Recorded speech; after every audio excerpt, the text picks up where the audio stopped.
श्री स्वामी समर्थ। आज आपण बघणार आहोत कांद्याच्या पातेची भाजी। त्याच्यासाठी कांद्याची पात धुवून घेतलेली आहे, चिरलेली आहे। त्यानंतर मुगाची डाळ भिजवून घेतलेली आहे, लसूण घेतलेला आहे, शेंगदाण्याचं कूट आहे, त्यानंतर लाल तिखट आहे आणि मीठ घेतलेलं आहे, खडा मीठ घेतलेला आहे।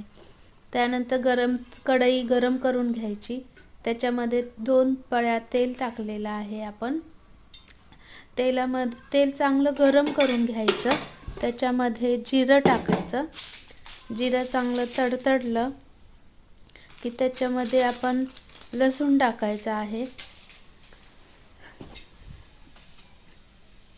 हे टाकलेलं आहे जिरं चांगलं तडतडलंय।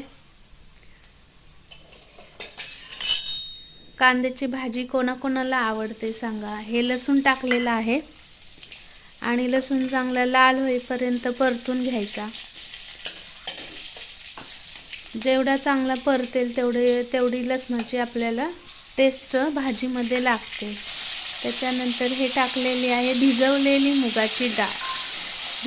मुगाची डाळ चांगली परतून घ्यायची, म्हणजे ती तेलामध्ये शिजते।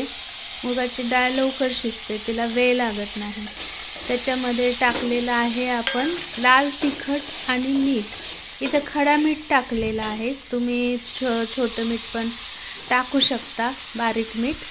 त्याच्यानंतर याच्यामध्ये टाकलेली आहे कांद्याची पात, जी आपण धुवून घेतलेली आहे। धुवून चिरायची, आपण चिरल्यानंतर धुतल्यावरती मग ते पाणी जास्त राहतं, त्याच्यामुळे अगोदर धुवायची आणि मग चिरायची, आणि पाणी पूर्ण निथळून घ्यायचं।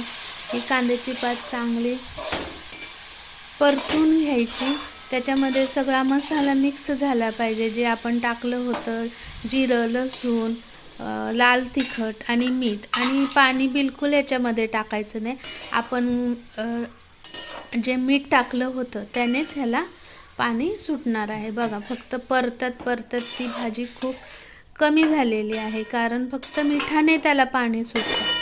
आणि त्याला आपण असे झाकून ठेवायचं, म्हणजे त्याला आपोआप पाणी सुटतं आणि त्या पाण्यावरती शिजते। ही अशी आपली भाजी तयार झालेली आहे। आणि त्याच्यामध्ये आपण हे कूट टाकलेलं आहे। कूट जराशी जाड ठेवायचं, म्हणजे चांगली चव येते त्याला, जास्त बारीक कूट करायचं नाही। आणि पाणी, हे बघा, पाणी त्याचं पूर्ण आटवायचं आणि आपली भाजी तयार झालेली आहे। तुम्हाला कशी रेसिपी वाटली नक्की कमेंट करून सांगा। थँक्यू।